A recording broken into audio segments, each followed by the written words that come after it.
It's Thursday, at least for me it's Thursday, and this is the Good Old Days of Radio show. I'm John Tefteller, and Thursday, for you regular listeners to this podcast, Thursday, as you know, is scary time, horror time, science fiction time. We haven't done science fiction yet, but don't worry, we'll get to it. We are a couple weeks out from Halloween, so the next two shows will feature shows that really belong heard around Halloween. First one up tonight is going to be an episode of Suspense called Ghost Hunt, about a fella that goes out hunting ghosts. Bet he finds one or two. Anyway, that's for this week, and then next week is going to be an episode of Quiet Please called Don't You Tell Me About Halloween, and that'll be our show for just before Halloween. All right, so now Suspense and Ghost Hunt. Turn out your lights and make sure you are in the dark and quiet.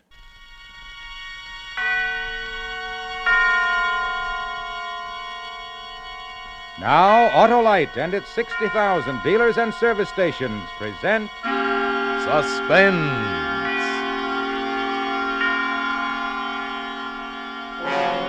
Tonight, Autolite brings you Mr. Ralph Edwards in Ghost Hunt, a suspense play produced and directed by Anton M. Leader.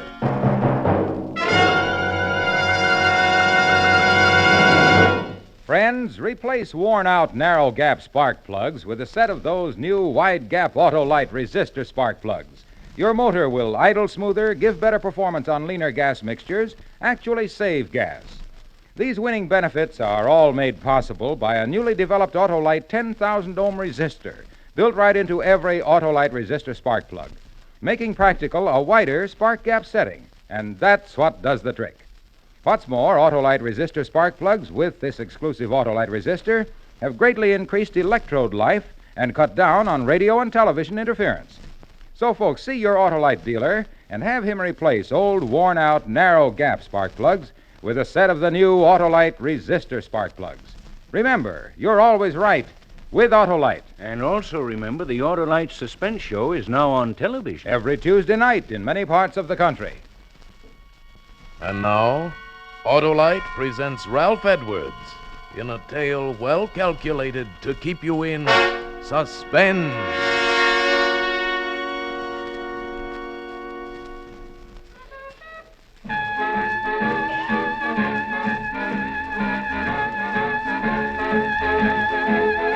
Yeah, didn't that leave you high, huh? Left me feeling treetop tall. That was Louis Armstrong's I Can't Give You Anything But Love. And that's all we have time for on the Hot and Mellow Hour tonight.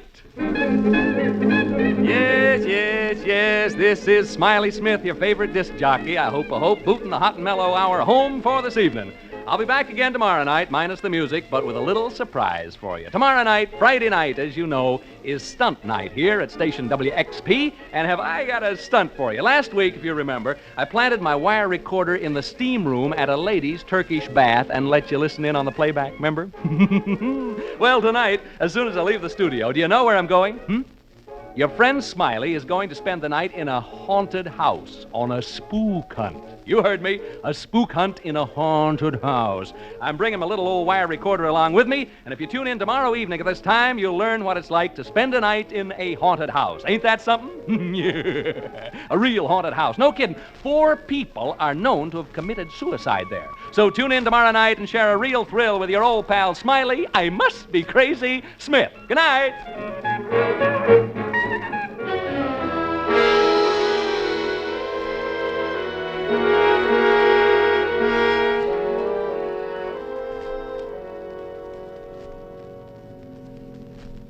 Care for a cigar, Mr. Thorpe?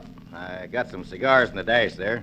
No. Well, no reason for you to carry a chip on your shoulder, Mr. Thorpe. Oh, really?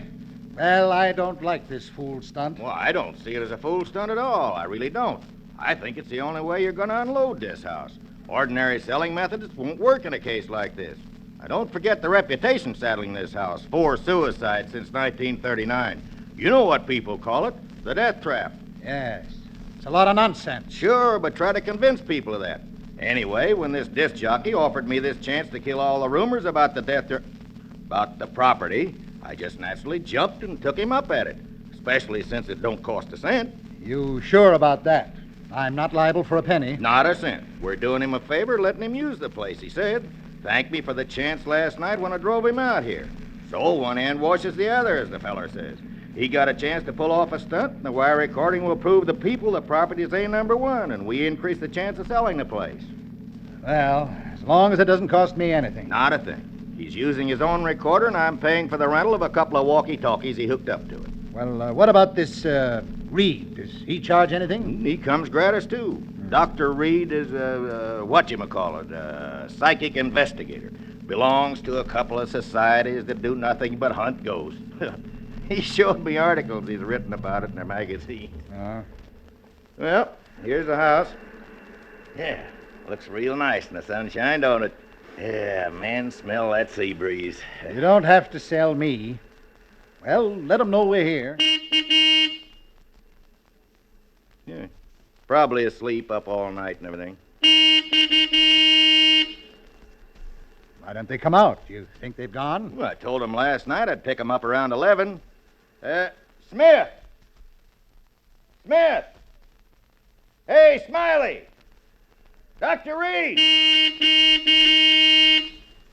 Yeah, fast asleep, I guess. We better go in and wake him up.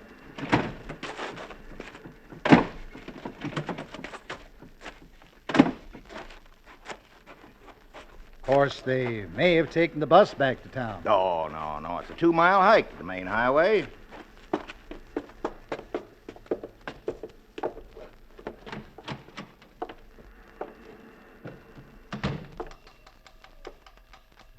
Smith! Hey, Smiley. Where are you? Wake up. You don't suppose, do you? Oh, no. Smith. Dr. Reed. What's that clicking noise from in there? Well, it's his wire recorder. He left it running. Huh. These machines cost a lot of money. Doesn't he care if he uses up his batteries? Well, where is he, and where's this Reed? Maybe they're upstairs. Smith! Hey, anybody home?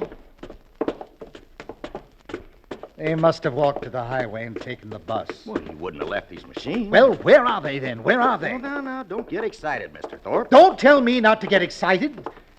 If something's happened to them in my house, I'm liable. Well, you try this side. I'll try that one. All right. Smith. Hey, Smiley. Smith. Oh. McDonald, come here. What? What it? Oh, no. Reed. Dr. Reed. No, don't touch him, Mr. Thorpe. You'll get your hands off. Look. Blood. Is he dead? I can still feel his pulse.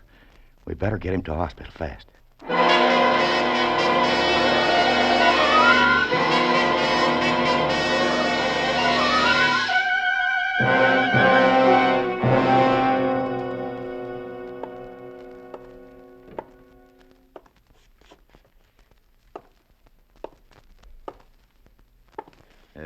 Care for a cigar, Mr. Thorpe? No, thanks. Well, why not try to relax? The nurse said Reed would be all right as soon as he's had a blood transfusion. You told the radio station to be sure and call us as soon as they had any word about Smith? Yes, I told him. Why don't you sit down? No, I'm all at 6s and 7s. What do you suppose happened out there last night? We're going to know in just a second, just as soon as I can get this recorder set up. You don't suppose Smith and Reed got into a fight, do you? Yeah, there. Huh? A fight? I don't know. Well, what's wrong? Won't it work? Yeah, it works. Take it easy. 1, 2, 3. Testing. 1, 2, 3. There. Testing. Listen. 1, 2, 3. All set, Dr. Reed? Mr. McDonald, eh? Okay, here we go. This is Smiley Smith speaking. Smiley Smith, the ghost hunter.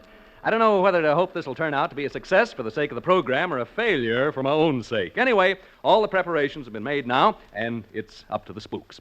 I better tell you where we are. Right now, we're standing on the lawn of a house about 12 miles above Malibu Beach. The ocean is 100 feet away, straight down. The house is perched on a cliff, and there's a sheer drop of about 100 feet right into the old Pacific. Maybe you can hear the surf pounding. I'll turn up the volume. Hear it? Now, I'm going to have you meet two gentlemen who are here with me. Incidentally, we're the only people around for miles and miles. First, I'd like you to meet Dr. Clarence Reed of the British and American Psychical Research Guilds. Dr. Reed is a famous investigator of psychic phenomena, and I'm very honored to be associated with him on this ghost hunt. He's smiling in an embarrassed sort of way. You're much too kind, Mr. Smith. Dr. Reed has conducted experiments in this field with such great believers in spiritualism as Oliver Lodge and Arthur Conan Doyle.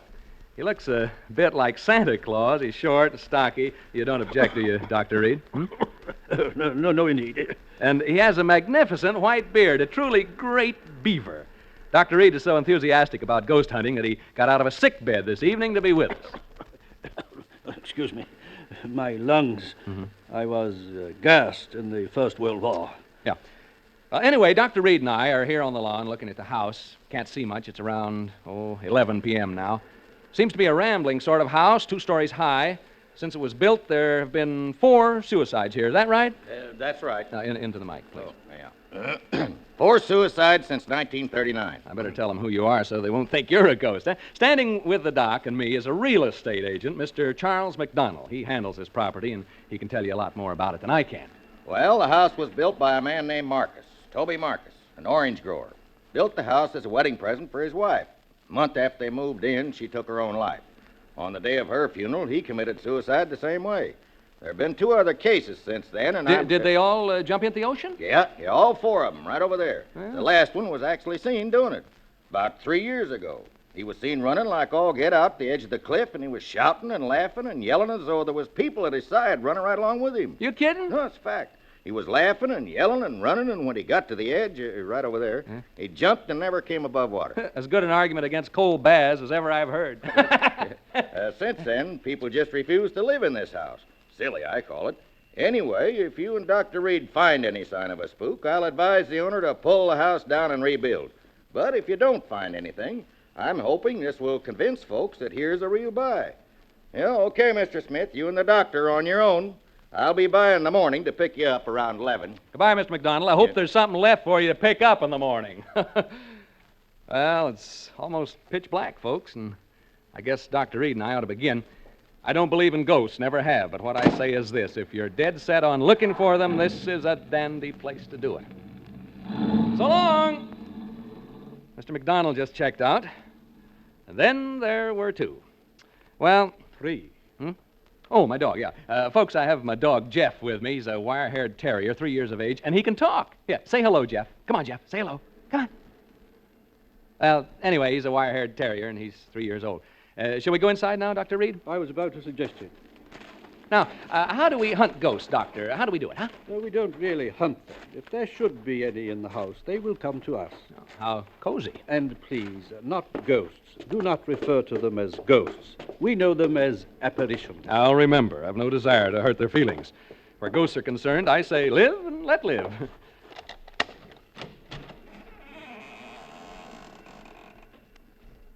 Well, we've opened the front door now. Maybe you heard the hinge squeak a little. Now we're standing here looking in. Can't see much. Smells sort of musty and damp. What's the matter, Jeff? What's the matter, boy? Jeff! Oh, come on now, come on. My dog seems to object to entering this house. He has all 4 feet braced, and he's straining against the leash. Perhaps he senses something we don't. Like apparitions, maybe? Perhaps. It's not unusual. Animals lack the veneer of sophistication we humans possess, and are more sensitive to such emanations. Yeah, come on, Jeff. Now, stop this nonsense. He probably smells a mouse or a rat or something. Come on, Jeff. We're going in whether you like it or not. Well, there's a short entrance hall, and over there at the end of it is a flight of stairs leading to the 2nd floor. Jeff! And over here at the left is what seems to be a large reception room. We're entering this large room now. There are windows over there, French windows, and through them I can see the ocean. The electricity hasn't been turned on, so all I have to see by is a flashlight. Not a very powerful one at that. Dr. Reed is now adjusting his walkie-talkie. It's hooked up to my recorder so that he can cut in while he's hunting and tell us what he's found. Here's a few words from Doc before he sets forth on his investigation through the house. Ladies and gentlemen, excuse me, Mr. Smith has introduced me as a ghost hunter. He spoke, I think, in a spirit of skepticism and levity. I'd like to assure you all that my purposes here are serious. I have spent my entire life seeking reliable proof of the appearances of apparitions. Have you ever seen any? Ever? I have seen phenomena which lead me to believe in the possibility of their existence, although I have never seen any. I account myself sensitive to the evidence of their existence.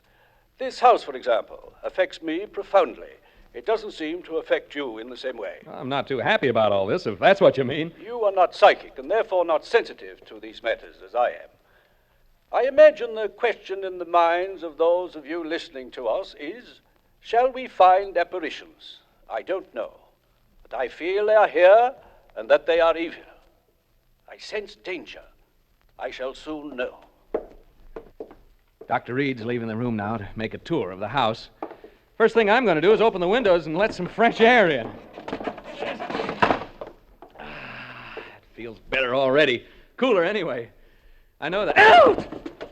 What was a bat? A bat just flew into the room. I think it's a bat, not a bird. I didn't actually see it, just its shadow as it fanned my face. There it is again. It touched me as it passed. Jeff, come back here. Jeff, you fool dog, come back here. Dr. Reed. Dr. Reed. Dr. Reed!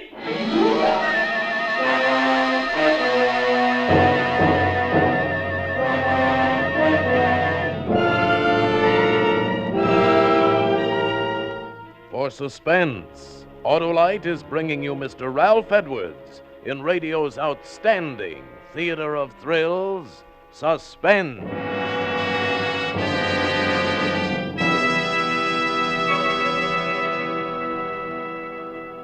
Hey, Harlow, snap out of it. Huh? I'm reading a letter about the new wide gap Autolite resistor spark plugs, Hap. Oh? It's from Mrs. Clark Perry right here in Hollywood. She says our 1948 station wagon has given constant trouble. Finally, the garage man said all the difficulty was spark plugs, and he installed a set of Autolite resistor spark plugs. Now the car runs beautifully. The very first time my husband has been really pleased. Well, smart garage man. Smart people to take his advice. Hap, you know, as more and more people learn about wide gap Autolite resistor spark plugs and how they make an engine idle smoother, give better performance on leaner gas mixtures, actually save on gas, why then more people will replace old, worn-out, narrow gap spark plugs with sensational new wide gap Autolite resistor spark plugs. Any more letters like that, Harlow? Plenty, Hap, plenty. Why, here's another one from New York City. Oh, read it to me later, Harlow. We haven't time because here's Suspense. And now, Autolite brings back to our Hollywood soundstage Ralph Edwards as Smiley Smith in Ghost Hunt, a tale well calculated to keep you in suspense.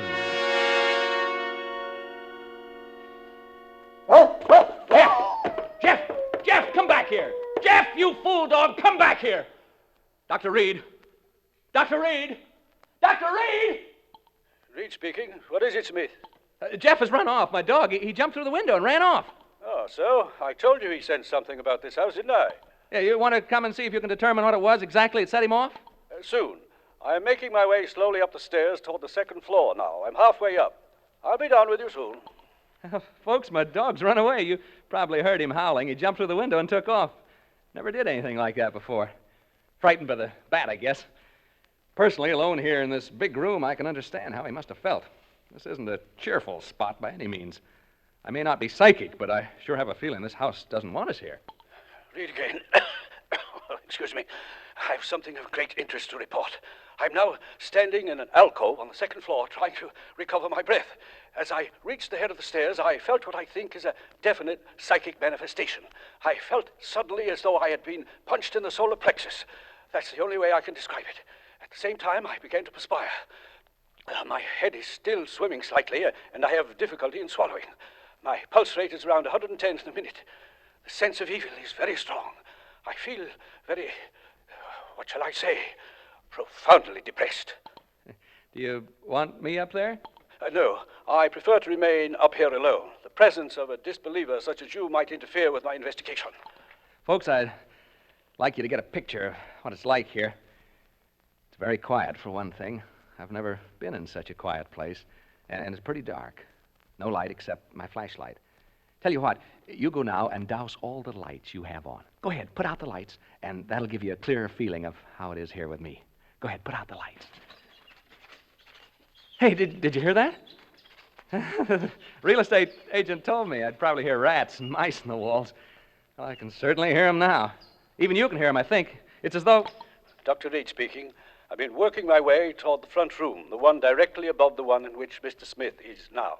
The vibrations have become stronger and more pronounced as I approach it. I think I am on the verge of an important discovery. Important discovery. Did you get that? Now I can hear Dr. Reed moving about in the room above. I don't suppose you can. Have a try anyway, huh? Hear him?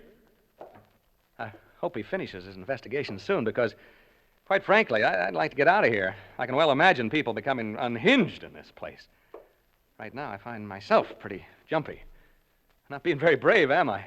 It's being alone in this room down here that does it. This darned old house. It's a very, the atmosphere. It's so very... I wish only to make this hurried report before continuing with the investigation in this room. I have carefully sounded out all the parts in this room, and the emanations are most strong from what appears to be a closet, before which I am now standing. As soon as I open the door to this closet, I will have, I think, a thing of great interest to communicate. I find no key to the lock, and so I will attempt to remove the hinges with my penknife, and I will tell you what I find when I open it. I'll tell you what it would cost to get me to open that door. In the basement at Fort... There's that bat again. It seems to like me the way it keeps... Each time it passes, it touches my face or my neck with its wings. They're smelly things, bats. I don't suppose they bathe very often, if at all. I wonder how... Get away, you bat! That bat'll be the death of me. Yeah, it's like a jingle, isn't it? Bat'll be the death of me, the death of me, the death of me. Bat'll be the death of me. It isn't far from London. No, that isn't the way it goes. It's come down to Q in lilac time, in lilac time, in lilac time. Come down to Q in lilac time. It isn't far. I haven't thought of that since I was a kid in grammar school. Gee, I had a lonely childhood when you come right down to it. Well, that's my affair, isn't it? Yes, it is. It most certainly is. I have succeeded in removing the hinges to the door, and I find inside it is not a closet, but much larger. It is, I think, a dressing room. I have not yet been inside, but I am about to enter. What was I talking about? Oh, yeah, bats. Well, the bat flying back and forth in this room is... Did you hear that? Did you hear it? Dr. Reed must have knocked something over in the dressing room. A chair, yeah, a heavy chair by the sound of it. The chair, or whatever it was, must have fallen right over my head. That's the way it sounded. I can see a small stain forming right on the ceiling, right over my head. Something ran across my foot just then. A rat, I think it was. I've always hated rats. Most people do, of course. That stain up there bothers me. It's gotten so big so soon. I think I'll take a chance and bother Reed and ask him what it is. Dr. Reed. Reed, can you hear me? Are you all right? Hello? Well, he didn't answer. I think he's just a little bit deaf. I think so. What do you suppose he's found, huh? I'm afraid this is rather dull for you listeners. I'm not finding it so, of course. There. I heard him cough. Did you hear that cough? Hope he's all right. He got out of a sick bed to come here this evening, you know. He was gassed in the First World War, and this place is beginning to get on my nerves a wee bit. Just a teensy-weensy bit. Reed speaking. Hello? He switched off. That's the bad cough he's got. I feel so lonely. Been alone so much in my life. Not so much now, of course, but when I was younger, I was alone so much of the time. You know, struggling to get ahead, living in a hall bedroom, wondering where my next meal is coming from. I get the blues just remembering it. Seem sad, young people having to spend so much time alone. Sad for old people, too, of course. I'm saying of course a lot. Of course I am. Hey, that stain on the ceiling, it's grown amazingly. It's actually beginning to drip. Form bubbles. They'll start dropping soon. Colored bubbles, they seem to be. Odd-shaped stain, like a body lying on its back with its arms stretched out. It's cheerful. Oh. I'll certainly advise Mr. McDonald to have this place pulled down. I'll go upstairs in a minute or two to see how Dr. Reed's making out. You know, listeners, I really believe I go completely crazy if I had to stay here much longer. Wears you down. That's exactly what it does. It wears you down. It's so close and musty in here. I feel sort of trapped. Don't know why I said that. That's what they call this place, you know, the death trap. There, what did I tell you? That stain started to drip drops. Drip drops, drip drops, drip drops. I'll catch the next one with my hand and let you... Reed? Dr. I'm going upstairs now, listeners. I'm afraid something has happened to Dr. Reed. I'm not kidding now. I mean, this is on the level. Which room could it be now? Right? No, right. This is it, I think. Oh, evening, gentlemen. And madam? I'm so glad to see you. I was just aching to see somebody. Anybody. I've been so lonely down there. What have you done with the doctor, huh? I know he's been hurt. See the color of the bubble on my hand? What have you done with him? Make way, please, gentlemen. Make way. Well, this isn't the funniest darn thing. This can't be Dr. Reed lying here. He didn't have a red beard. Now, don't crowd me, gentlemen. Don't crowd me, please. Huh? You want me to go where with you? You want me to do what? Speak up, gentlemen. To the cliffs. Down to the cliffs? You mean right now? Well, all right, if you'll come with me. I don't want to be alone anymore. You will come with me? All of you? All four of you? You too, ma'am? Oh, good. Come on, then. To the cliffs. To the cliffs. To the cliffs. To the... He jumped over the cliff. He jumped over the cliff. McDonald, he jumped over... Mr. McDonald, Mr. Thorpe, you may come in to see Dr. Reed now. What? Uh-huh. Dr. Reed is conscious. You may see him now. Is he able to talk? Just for a few minutes. In here. Come in. Come in, gentlemen. How are you, Dr. Reed? We've been waiting to see you. Yes, and I must apologize, gentlemen. I had a most unfortunate accident. Hemorrhage. Hemorrhage? Yes. My lungs, you know. Now, gentlemen. Hemorrhage? Dr. Reed, what happened in that house? What happened to Smith? We've just been listening to a playback of the recordings you made out there. Smith? Well, isn't he with you? We've just heard the recording, Dr. Reed. Smith jumped over the cliff into the ocean. Oh, that poor boy. Dr. Reed, will you please tell us what happened? We heard on the recording there were ghosts in that house. Ghosts? I didn't see any ghosts. But Smith, what about him? If he went over the cliff, it was fear that drove him over. But, Gentlemen, I didn't see any ghosts. As for that unfortunate young man, who can say now what he saw or thought he saw?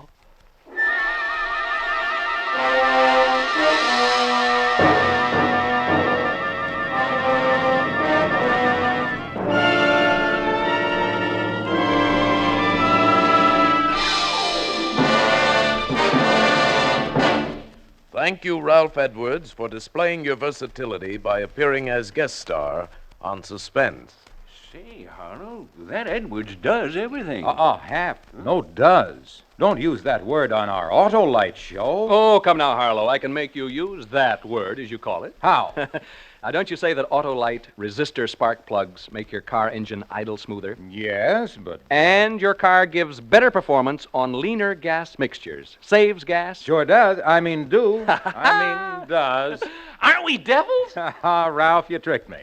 Well, anyhow, it does my heart good to tell people that Autolite resistor spark plugs are ignition engineered by Autolite, which makes more than 400 products for cars, trucks, airplanes, and boats in 28 plants from coast to coast. Autolite also makes complete electrical systems for many makes of America's finest cars. Batteries, spark plugs, generators, starting motors, spark plug wire, battery cable, coils, distributors.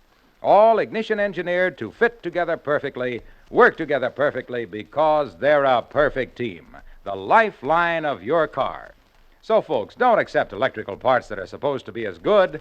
Remember, you're right with Autolite.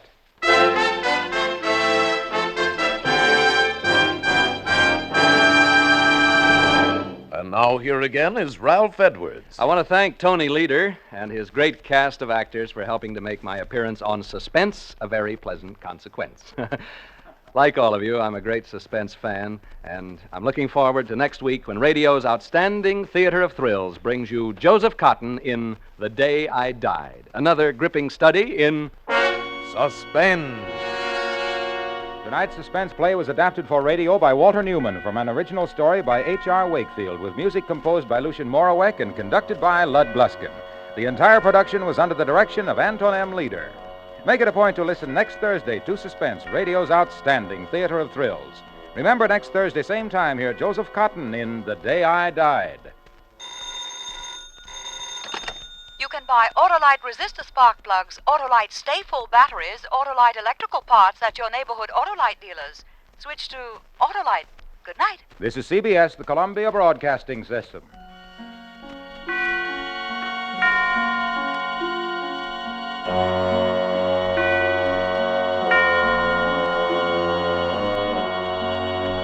And that was Ghost Hunt. Ralph Edwards, who is the star of that particular show, was a big star in early television.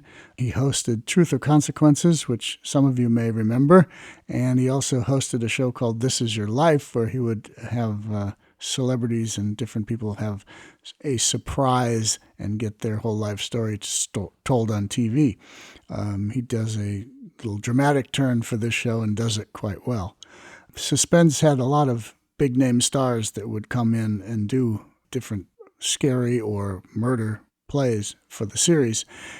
So it's not unusual to have somebody like Ralph Edwards. Now, Ralph Edwards is probably not too well known today, but anyway, you could enjoy the performance. It's a great script, great story, and great performance. That is it for us for the Good Old Days of Radio show for today. You can turn the lights back on until next Thursday, which will be our show just before Halloween. And we have a special episode of Quiet Please for you for the Halloween broadcast. And tune in on Tuesday for the drama, variety, and comedy release. Next week's is Dick Tracy in B flat. One of the best comedy and music radio shows ever done. So anyway, that's it. See you next week, and thank you so much. Good night.